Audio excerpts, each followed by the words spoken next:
Assalamualaikum warahmatullahi wabarakatuh. Waalaikumsalam warahmatullahi Innal hamdalillah alladzi khalaqal mauta wal hayata liyabluwakum ayyukum ahsanu amala. Nahmaduhu wa nasta'inuhu wa nastaghfiruh wa na'udzu billahi min syururi anfusina wa min sayyiati a'malina.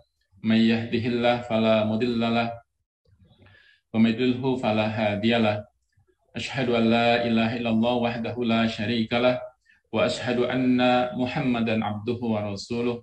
Allahumma shalli wa sallim wa barik ala Muhammad wa ala alihi wa sahbihi ajma'in, amma ba'd. Terima kasih yang sangat kami hormati Pak Habib dan juga Pak Sahran yang selalu memfasilitasi berbagai aktivitas yang secara langsung kami rasakan manfaatnya, dan juga hari ini juga difasilitasi untuk sharing informasi, sharing pengetahuan terkait dengan psikologi Islam. Bapak Ibu sekalian, kemarin terima kasih atas tanggapannya cukup banyak dan dikirim ke Pak Sahran kepada saya. Saya mohon maaf tidak bisa menampilkan seluruh tanggapan itu. Saya hanya bisa memilih beberapa saja dan mudah-mudahan nanti sudah bisa mewakili penjelasan saya dari semua yang disampaikan. Ada berupa tanggapan, ada yang berupa pertanyaan yang saya akan sampaikan di awal pertemuan ini. Ini yang kemarin saya terima dari Pak Sahran. Yang pertama adalah Pak Wawan Darmawan. Saya akan sangat senang sebenarnya kalau diberikan identitasnya, misalnya dari kampus mana atau dari kota mana begitu, sehingga kita bisa silaturahim ini dari mana saja begitu ya.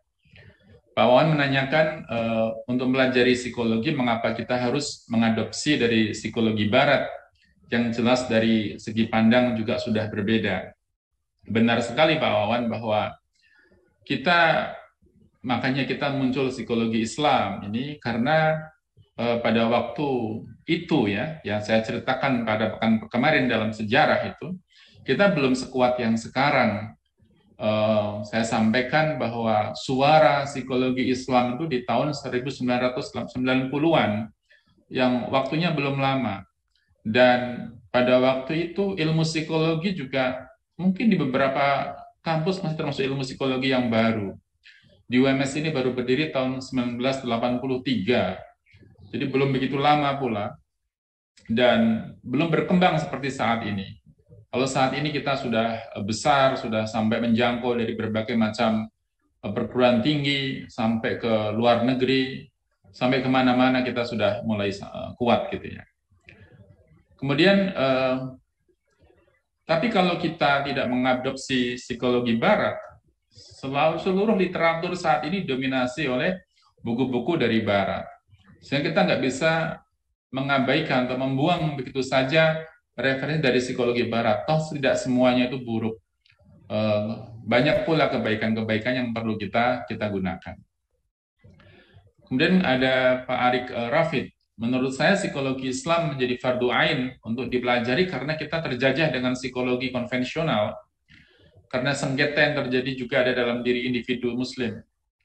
Ini benar karena ya fardu ain buat kita, kewajiban buat kita, khususnya orang-orang yang belajar ilmu psikologi. Dia seorang muslim, dia belajar ilmu psikologi, mestinya dia harus mewajibkan dirinya untuk mengenal psikologi Islam, agar ketika dia mengajar perguruan tinggi atau dia sharing ilmunya, itu tidak lepas daripada Al-Quran dan Sunnah sebagai referensi utama dalam pengembangan psikologi Islam. Sehingga yang seringkali saya lucu di mahasiswa itu adalah mereka berani membayar mahal untuk masuk ke perguruan tinggi, belajar ilmu ini, belajar ilmu itu gitu. Tetapi mereka mengabaikan belajar ilmu yang tadi dikatakan oleh Mas Arik Rafid ini, mengabaikan ilmu agama yang gratis dipungut diambil dari manapun, dari pengajian, dapat snack macam-macam dan nggak bayar gitu ya. Tetapi itu adalah fardu ain. Fardu ain ini beberapa ada perbedaan pendapat, diantaranya definisinya adalah dikatakan fardu ain itu diantara ilmu-ilmu tentang tegaknya ibadah, seperti sholat, kita belajar fikih, kita belajar bacaan sholat gitu ya. itu adalah fardu ain. Wajib bagi seorang muslim untuk mempelajari ilmu tentang tegaknya ibadah. Karena kalau nggak mempelajari tentang ilmu tentang yang mensupport ibadah, maka ibadahnya bisa tidak sah. Maka hukumnya adalah wajib. Sementara kita sangat mengabaikan hal-hal yang sifatnya fardu ain, malah kita mencari yang fardu kifayah. Seperti belajar ilmu psikologi sendiri ya, sebenarnya belajar ilmu ekonomi, belajar ilmu-ilmu yang lain itu lebih diutamakan, sementara belajar ilmu agama diabaikan. Nah, mestinya kita bisa mengambil garisnya di situ bahwa benang merahnya, kita belajar ilmu psikologi, tapi jangan melupakan agama. Tetap menjadi landasan rujukan utama. Kita belajar ilmu ekonomi, jangan lupakan agama. Tetap menjadi landasan utama. Kita belajar ilmu apapun, agama itu adalah nomor satu, yang dirujukan ilmu-ilmu di bawahnya. Ini yang mestinya menjadi sikap seorang muslim ketika mempelajari sebuah ilmu. Kemudian ada Ibu Teti, apakah psikologi sepadan dengan kata akhlak dalam ajaran Islam? Berbeda Ibu ya, di dalam konsep Barat ada morality yang itu disejajarkan dengan akhlak. Meskipun konsep akhlak itu adalah better ya, lebih jauh lebih itu. Karena konsep akhlak itu berprinsip pada nilai syarak, yang nanti insya Allah akan kita kaji di pertemuan-pertemuan yang akan datang, saya akan menyampaikan tentang psikologi akhlakul karimah. Saya beri nama sendiri, karena saya pikir di dalam dinamisasi akhlak itu sangat syarat dengan nilai-nilai psikologi di sana. Kemudian psikologi Islam belum ada pijakan pada waktu itu ya Bu ya. Lalu bagaimana dengan dalil-dalil misalnya hadis Nabi? Ya kita refer ke arah sana. Tetapi itu dimaksud pijakan itu bukan sekedar adanya dalil, adanya ayat, tetapi metodologinya bagaimana dirumuskan. Yang sekarang nanti akan kita bicara namanya body of knowledge-nya. Body of knowledge psikologi Islam itu seperti apa? Kita seringkali hanya semangat untuk melakukan ataupun berinteraksi ataupun fokus pada psikologi Islam, tapi dalam tataran tertentu kita tidak siap untuk melaksanakannya. Ini ada Mbak Humaira Putri, izin bertanya, apakah dengan belajar psikologi menggunakan teori Barat mengakibatkan pemikiran kita jauh dari ajaran agama Islam itu sendiri? Iya, kalau kita belajar ilmu psikologi semata-mata, sekali lagi, semata-mata hanya mengandalkan referensi dari Barat, akan membuat kita jauh dari nilai agama kita. Misalnya, yang agak baik-baikan lah, misalnya kita nggak bicara yang dimarahi sama Pak Malik Badri. Pak Malik Badri itu mendukung ataupun sebagiannya menyetujui tentang konsep psikologi humanistiknya Abraham Maslow. Nah, tapi kalau kita kulik-kulik ya sampai dalam gitu, bahwa dalam ajaran-ajaran Maslow tentang dalam teori psikologi humanistiknya itu juga berbahaya. Karena di sana nanti memerankan ada play God, manusia seperti pemeran Tuhan di situ, yang lebih berkuasa dari segala sesuatu. Saking tingginya derajat melihat dirinya sendiri, saking dia mampu berbuat apapun begitu.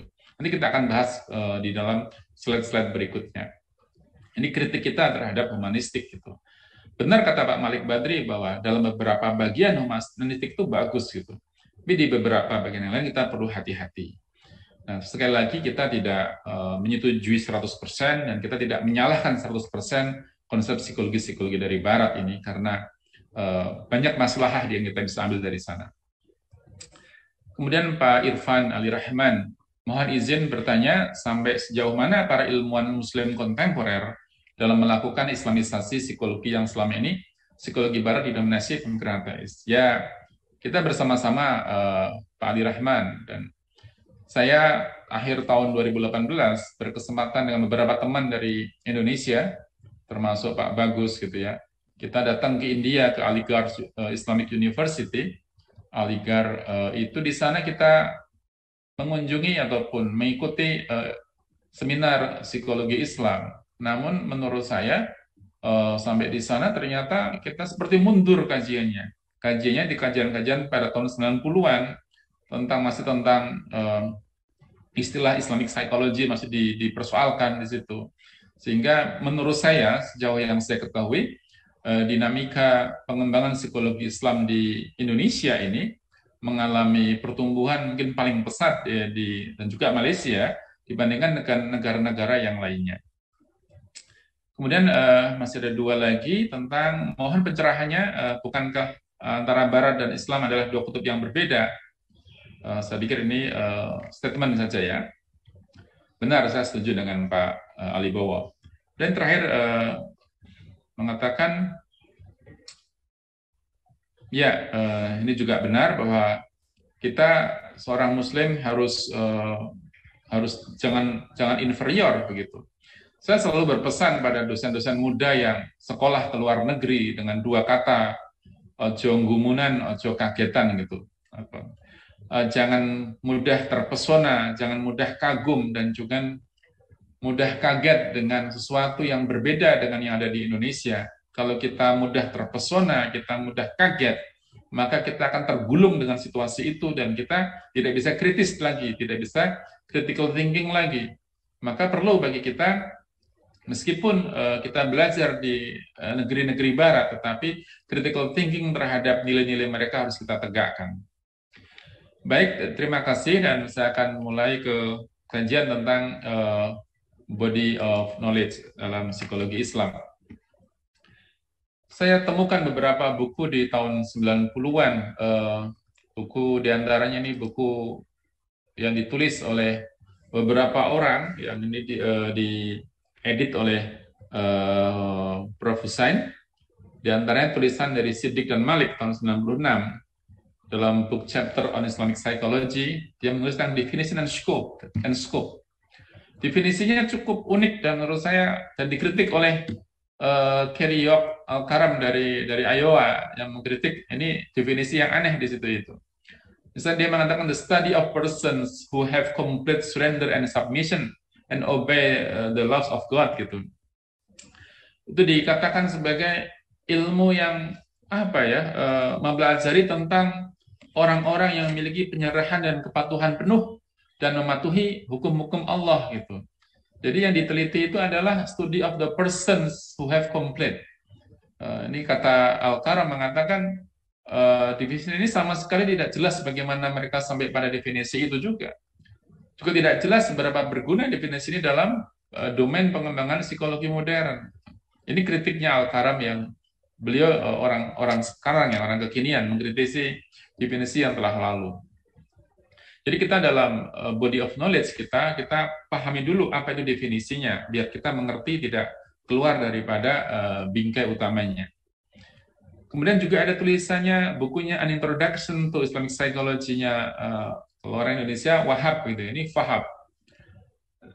Dia mendefinisikan the study of the manifestation of God in nature.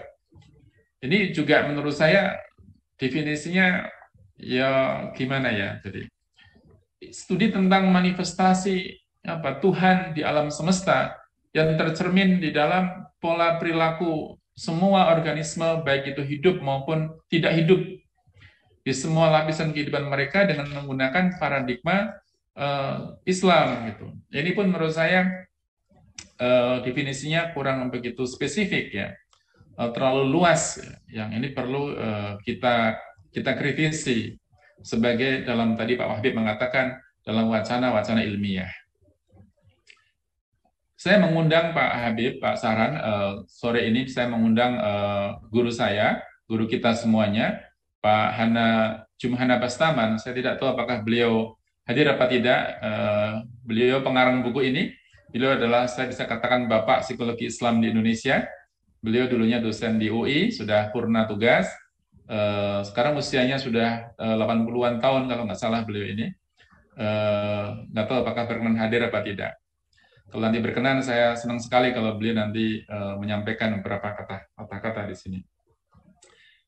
Bukunya beliau ini, saya di UI yang kenal ya hanya beliau yang punya visi psikologi Islam, dan beliau yang paling banyak mempengaruhi kalangan akademisi di Indonesia untuk menyebarkan psikologi Islam. Di antara definisi yang beliau tegakkan di antaranya adalah sebuah psikologi yang memiliki karakteristik dan identitas yang semuanya bermurah pada nilai-nilai Islam. Ada beberapa definisi yang beliau munculkan di buku ini. Juga menggunakan akal dan keimanan sekaligus. Jadi tidak hanya keimanan yang buta, tidak punya menggunakan akal yang powerful tanpa keimanan, tapi kedua-duanya adalah sekaligus. dengan menggunakan secara optimal daya nalar yang objektif ilmiah dengan metodologi yang tepat. Dan saya beri tambahan di situ, dan tidak mengabaikan nilai-nilai syariah gitu, nilai-nilai syariat. Tidak bisa kita mendewakan metodologi seakan-akan metodologi itu adalah menjadi tujuan. Metodologi adalah tools, metodologi adalah alat. Yang nantinya menampilkan analisis adalah orangnya. Metodologi hanya sebagai instrumen saja bagi kita. Tetapi apapun yang kita gunakan harus tunduk di bawah nilai-nilai syariat. Kalau itu psikologi Islam. Saya juga, beliau juga menyampaikan beberapa hal yang lain dan saya juga ikut menambahkan di sini biar sejalan dengan yang saya pikirkan begitu. Beliau juga mengatakan salah satu kajian masalah-masalah keislaman itu psikologi Islam juga, yang kedudukannya sama dengan ekonomi Islam, arsitektur Islam, sosiologi Islam, politik Islam, kebudayaan Islam. Yang kita dalam serangkaian kuliah ini dari hari ke hari pun kita bicara masalah itu. Juga psikologi Islam, kata beliau, bicara tentang masalah ar-ruh, al-nafs, al-qalb, al-jisim termasuk di sini, al-aql, al-fuad, al-fitrah, gitu, dan seterusnya. Dan psikologi Islam juga syarat akan nilai etik, bukan bebas segala-galanya, syarat dengan nilai etik. Dan tujuannya jelas, tujuan untuk hidup setelah kematian. Itu merangsang kesadaran diri agar terbentuk insan bertakwa untuk kebahagiaan di dunia dan di akhirat. Ini adalah tujuan asasinya ilmu. Di dalam Al-Quran, Syekh Abu Bakar Jabir Al-Jazairi dalam tafsir Al-Aisar itu menyebutkan ilmu itu al-ilmu sabilul khasyah, kata beliau. Ilmu itu sebagai sarana al-khasyah, sarana menuju rasa takut kepada Allah. Faman la ilma lahu billah fala khasyatallah. Barang siapa yang tidak mengilmui tentang Allah, tidak punya rasa takutlah kepadanya. Maka ilmu apapun yang kita pelajari, wabil khusus ilmu psikologi, harus mendatangkan rasa takwa kepada diri kita. Kita mengajar di kelas, niatnya apa? Untuk mengajak mahasiswa kita bertakwa kepada Allah. Apapun yang kita ajarkan. Dan itu adalah poin pertama tugas seorang guru. Tugas seorang guru itu apa? Tugasnya adalah membawa sebesar-besarnya murid-muridnya masuk ke surganya Allah. Dengan cara apa? Bertakwa kepada Allah. Dengan apa? Dengan ilmu yang dipelajarinya. Nah, ini tidak lepas daripada itu. Tujuan asasi ilmu menuju bertakwa. Kata Syekh mengatakan bahwa bila ilmunya itu tidak bisa membawa kepada kondisi bertakwa, tidak bisa membawa orang pada derajat takwa, maka ilmu yang dipelajarinya itu tidak berguna baginya.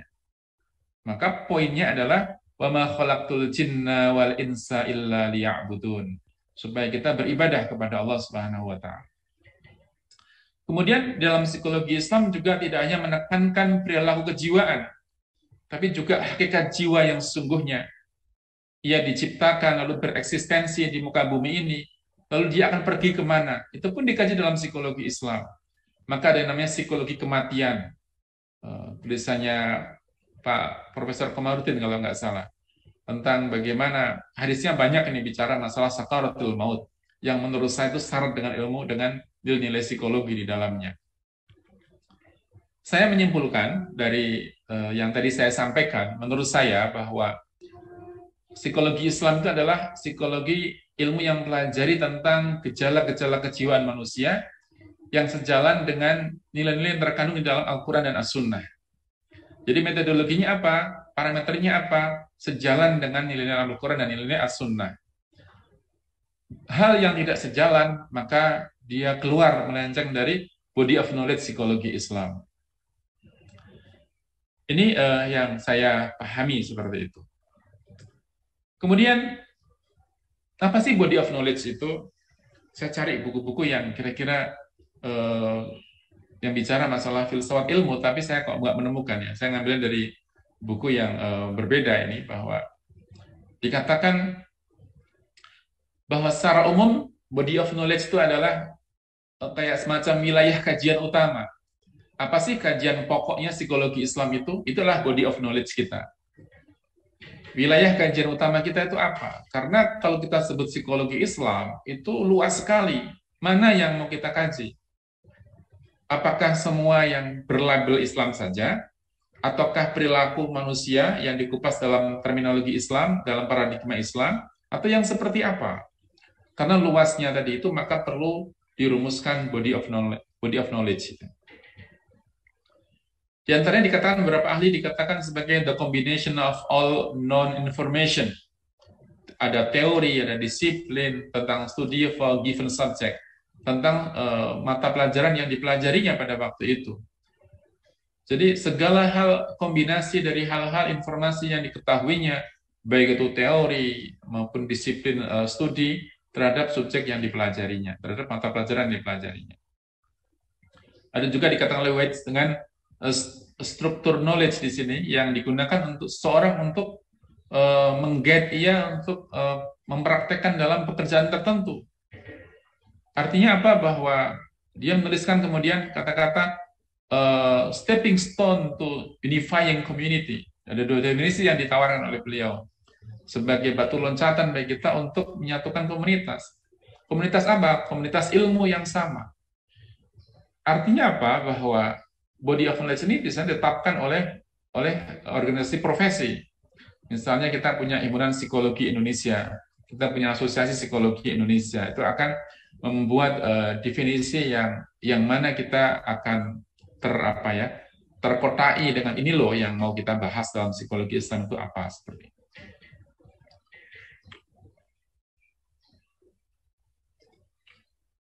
Kemudian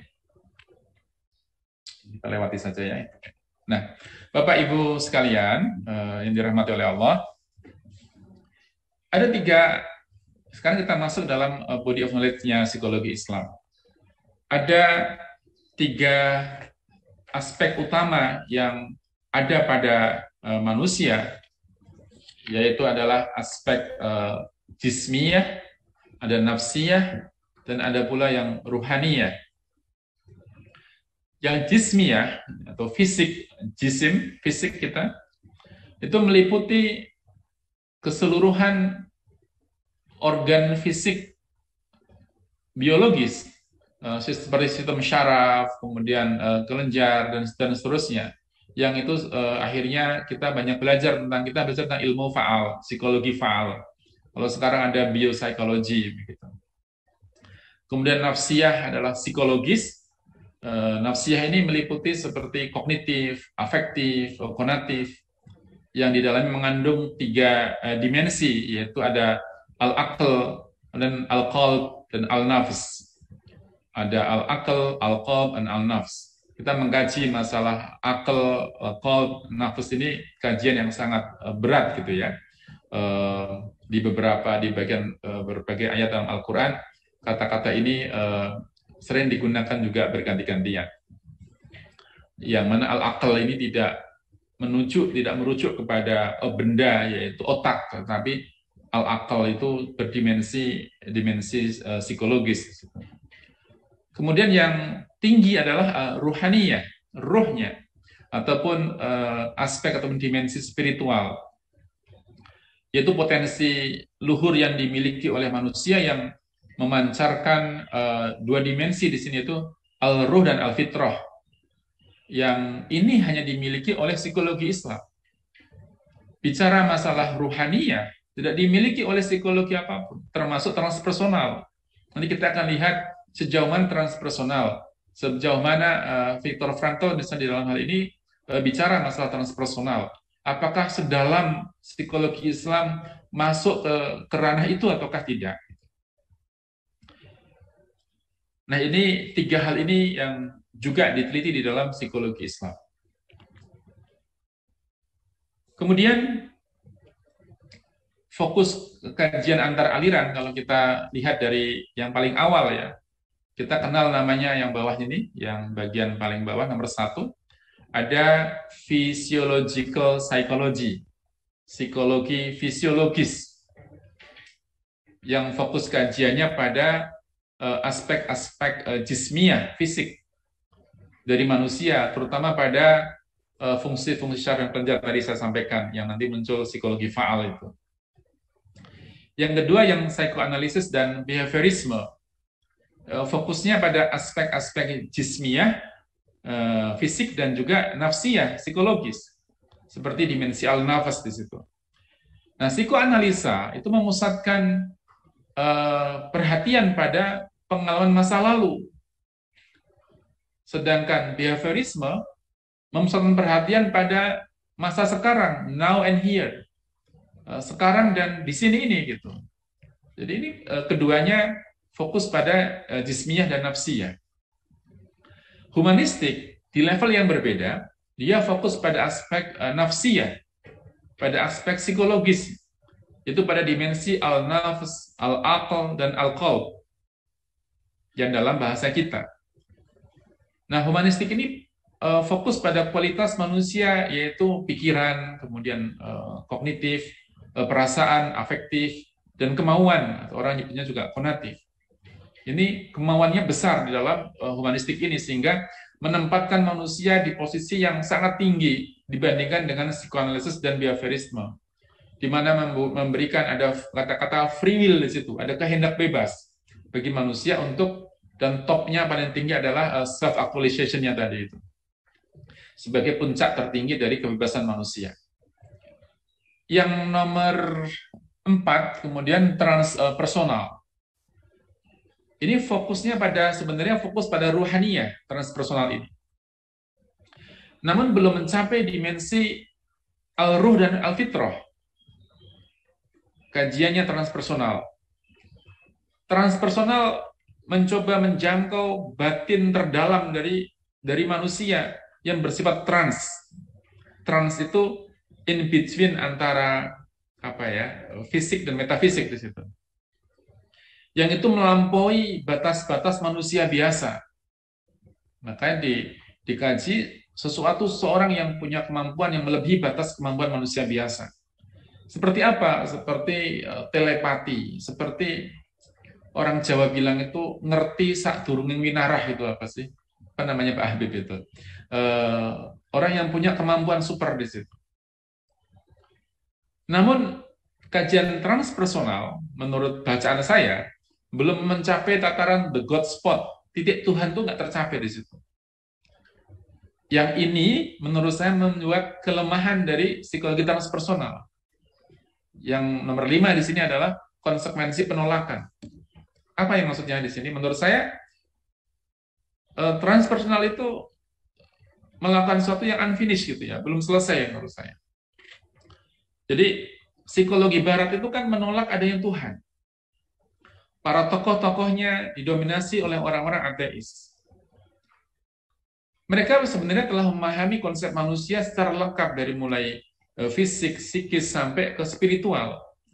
Namun penolakannya kepada Tuhan, tanpa melibatkan Tuhan di dalam pengembangan teori-teori mereka, membuat mereka itu tersegmentasi dan tidak utuh di dalam memahami konsep manusia. Saya membuat perumpamaan untuk mempelajari seluk-beluk mobil Innova, kita sebaiknya menggunakan buku pedomannya apa? Buku pedoman siapa? Tentu buku pedoman yang dikeluarkan oleh Toyota itu tentang Innova. Tapi kalau kita ingin pelajari Innova, tetapi yang dipelajari adalah buku pedoman yang dikeluarkan oleh Honda, maka kita akan jauh panggang daripada api. Kita akan salah memahami Innova. Demikian pula kalau ingin memahami manusia, pahamilah dari pembuat produk manusia, yaitu yang melahirkan buku manualnya. Ada manual booknya dari si pembuat produk itu. Apa manual booknya? Manual booknya adalah Al-Quran dan As-Sunnah. Siapa pembuat produk itu adalah Allah Subhanahu wa Ta'ala yang menciptakan manusia. Maka gunakanlah buku manual book yang dibuat oleh Allah Subhanahu wa Ta'ala dalam firman-firmannya, yaitu apa? Al-Quran dan As-Sunnah. As-Sunnah meskipun adalah kalamnya Rasulullah, tetapi pada hakikatnya itu adalah tangan panjang dari Allah yang melalui lisannya Rasulullah SAW. Maka mestinya orang kalau ingin belajar tentang manusia, maka belajarlah dari buku pedoman tentang manusia yang dibuat oleh Allah Subhanahu wa taala. Ini titik kelemahan menurut saya psikologi barat, karena penolakan terhadap Tuhan justru itu membuat pemahaman terhadap manusia itu unfinished di situ. Maka kalau saya boleh simpulkan bahwa body of knowledge dari psikologi Islam itu adalah psikologi Islam memiliki wilayah kajian yang menyeluruh dan terintegrasi, mulai dari aspek jismiyah, nafsiyah, hingga ruhaniyah yang dikaji dalam bingkai Islam. Yang terakhir ini tidak ditemukan di dalam aliran-aliran psikologi yang lainnya. Dan kita patut bangga karena sampai sejauh itu kita jangkauan dari psikologi Islam. Bapak Ibu sekalian, saya senang membuat perumpamaan dengan gambar ini. Ini gambar tentang patung manusia yang dibentuk dari batu-batu kecil, kemudian dilipeti oleh kawat sehingga membentuk manusia. Batu-batu ini mencerminkan pada satu sisi orang ini seperti terbelenggu karena diikat oleh kawat secara berkeliling, secara menyeluruh begitu, dari ujung kaki sampai ujung kepala. Maka batu-batu itu, kawat-kawat ini adalah aturan-aturan, ibarat aturan-aturan yang dibuat oleh Allah Subhanahu wa taala untuk apa? Untuk membentuk manusia, untuk melindungi manusia, untuk agar membuat manusia menjadi utuh, tidak tercerai-beraikan. Seandainya kawat ini dipotong-potong sehingga maka akan tercerai-berailah batu-batu tersebut. Artinya manusia akan tercerai-berai, tidak ada aturan, tidak ada apapun di dunia ini. Maka fungsi syariat adalah supaya kita lebih memanusiakan manusia, itu mengenal manusia, mengenal Allah Subhanahu wa taala dengan kemampuan yang kita miliki. Batasan-batasan yang Allah buat untuk kita itu justru akan melindungi kita, akan memanusiakan kita. Ada seorang kawan itu Pak Habib yang Pak Sahran yang bicara sama saya begini, Taufik, kalau seandainya tidak ada surga, tidak ada neraka, kamu mau berbuat apa, katanya. Saya nggak siap dengan pertanyaan seperti itu gitu ya. Mau berbuat apa ya gitu. Terus saya balik, kalau kamu gimana? Di luar dugaan gitu ya. Dia ngomongnya kemana-mana dia. Saya akan mencuri, saya akan garong, saya akan berzina, saya akan macam-macam begitu ya. Karena rugi kata dia. Rugi kalau hidup sekali tetapi tidak mencapai keinginan-keinginan kita. Dan lagi nggak ada surga, nggak ada neraka. Gitu. Ngapain gitu kita berbuat baik di muka bumi ini gitu. Ini ungkapan-ungkapan bebas seorang teman dalam sebuah bercanda pada waktu itu. Tapi dalam beberapa hal itu make sense gitu. Artinya bahwa adanya surga dan neraka itu sebagai pengendali perbuatan kita. Syariat itu pengendali perbuatan kita. Manakala kita terjebak dalam perbuatan yang tidak baik, kita ingat tentang surga dan neraka ini.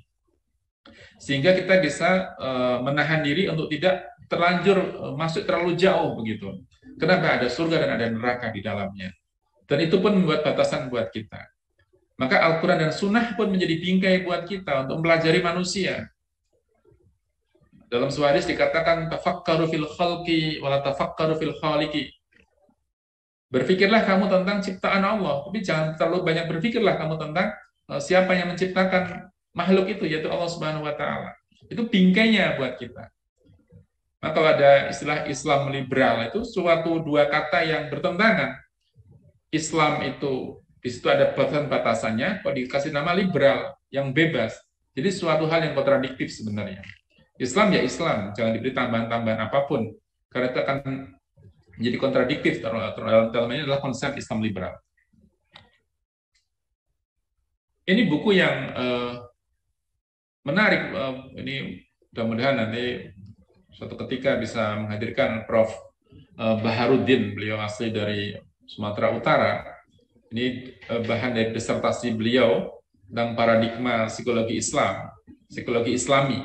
Ini awal tahun 2000-an, sehingga kita masih menggunakan kata Islami gitu ya. Yang kekini-kinian kita sudah menggunakan istilah psikologi Islam. Di mana di dalam buku ini dijelaskan tentang paradigma mekanistik, humanistik, teistik,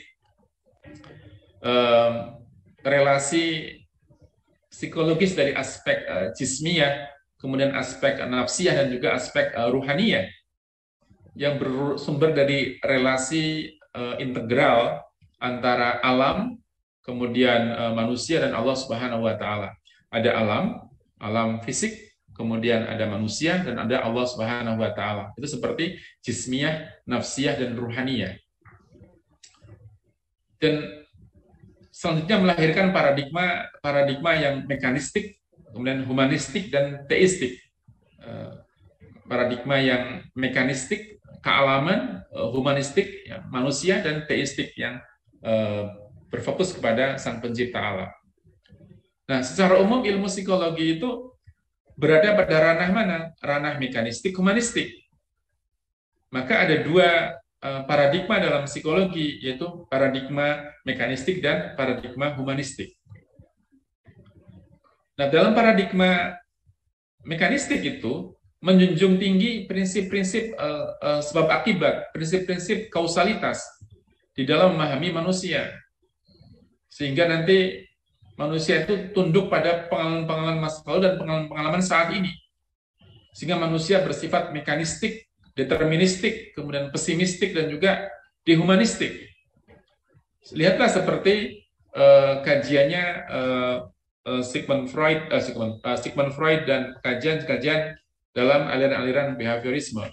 Contohnya di sini, saya tunjukkan di dalam psikoanalisis misalnya, karakteristik mekanistiknya seperti manusia digerakkan insting dasar yang bersifat buruk. Psikoanalisis lebih memandang manusia dari sisi yang buruk, yang ini berkebalikan dengan humanistik nantinya. Dan tingkah laku ditentukan oleh pengalaman masa lalu, hal-hal yang tidak disadarinya, dan juga dorongan-dorongan libido.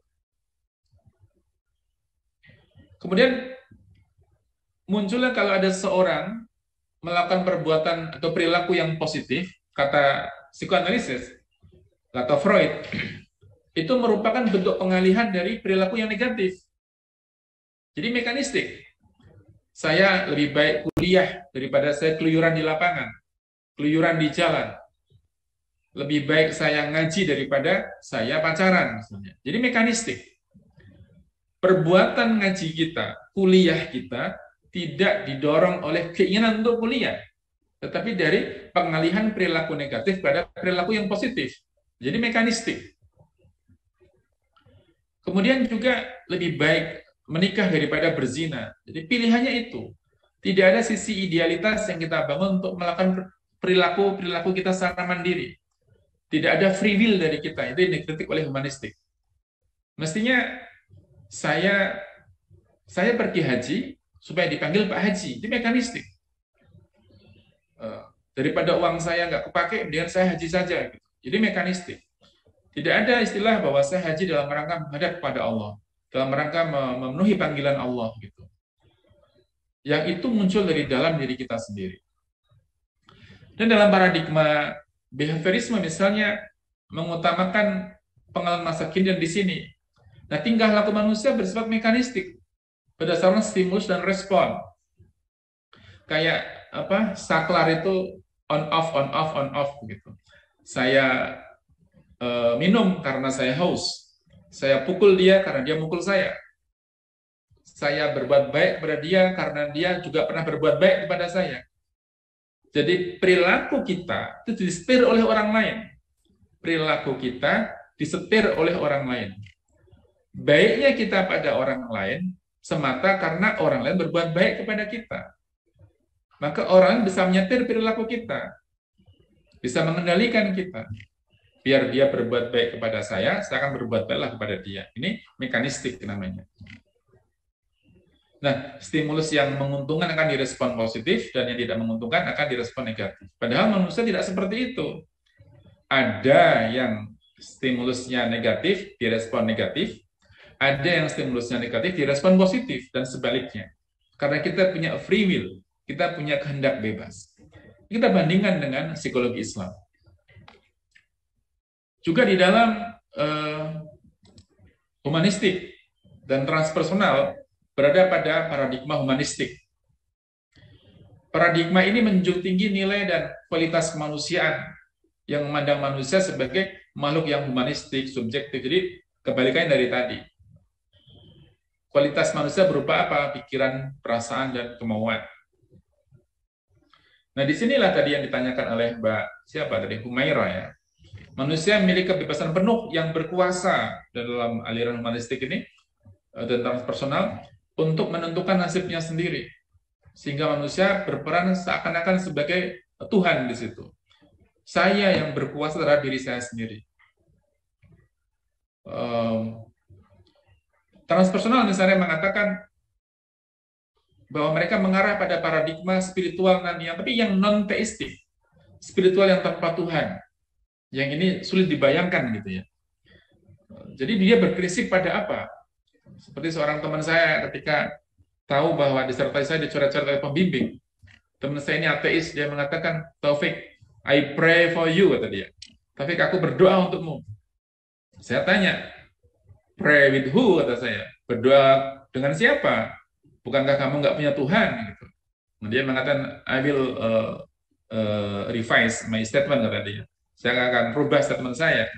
I hope you will be successful, kata dia. Jadi dia hanya punya hope, nggak punya pray seperti kita.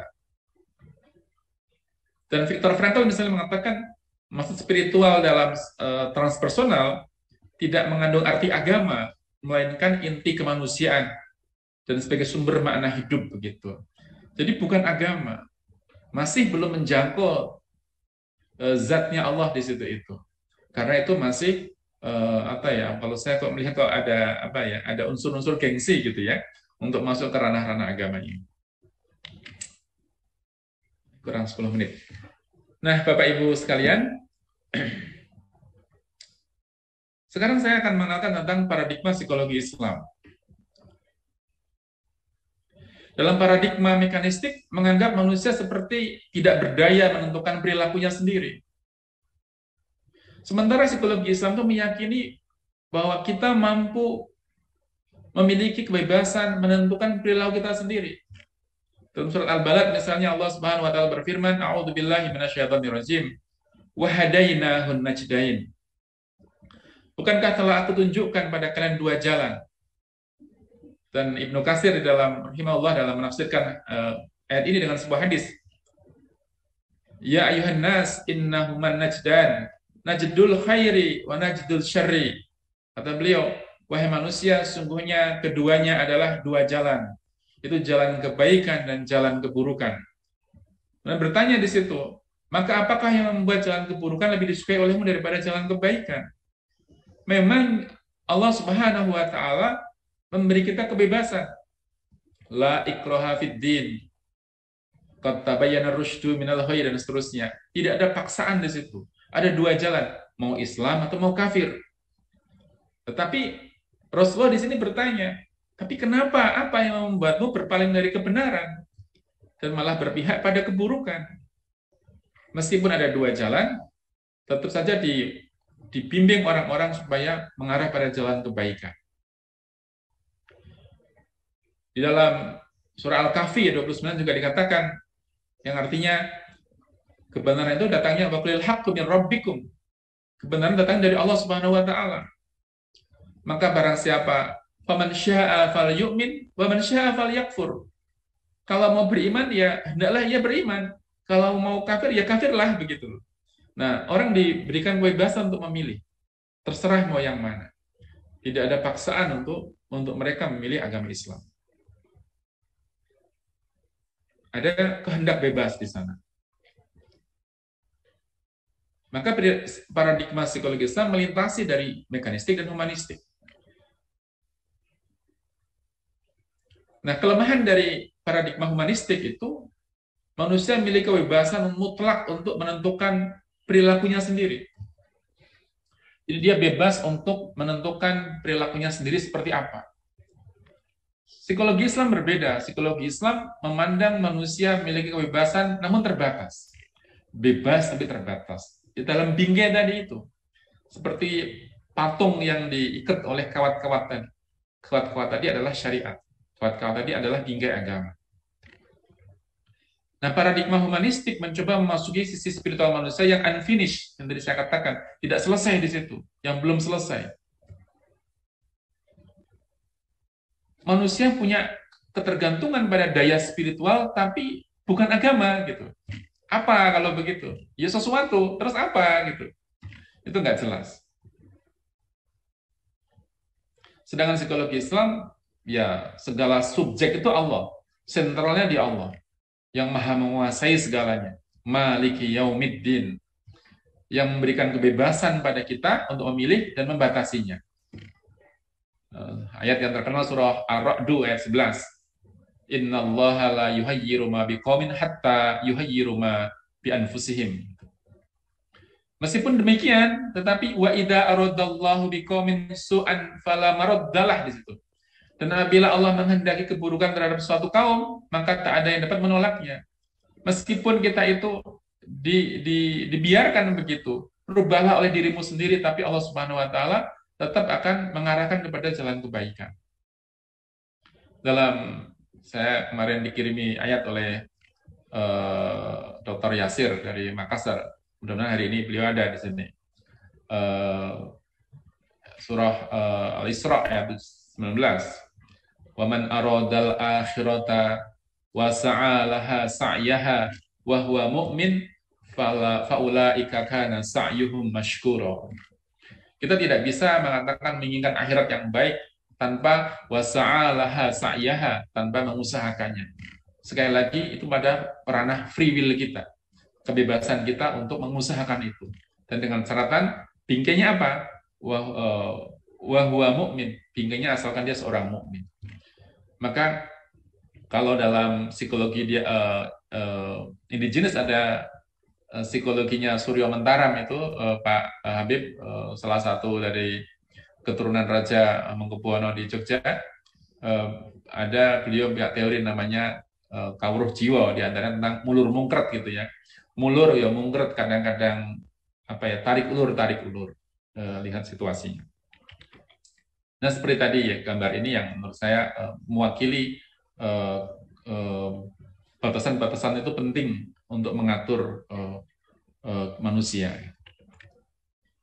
Dan ini bagian terakhir kalau nggak salah, ya betul. Nah, pusat perilaku manusia dalam psikologi Islam itu bersandar pada Allah Ta'ala. Maka mungkin depan kita perlu membahas lebih spesifik tentang misalnya apa sih dalam psikologi yang perlu kita kembangkan. Ya ada banyak variabel di situ. Ada nilai-nilai tawakal. Nilai tawakal ini nggak ada dalam psikologi barat itu. Diawali oleh ikhtiar yang mastata'tum, semampu kita, ikhtiar yang sepol-polnya kita. Dan obat dari ikhtiar adalah apa? Tawakal. Nah, psikologi Islam, manusia tidak menyandarkan hasil hanya dari usaha. Jangan menyandarkan hasil dari usaha. Sementara psikologi barat, bahwa usaha itu adalah segala-galanya. Karena hanya punya itu. Kalau ingin sukses, maka ya berusahalah.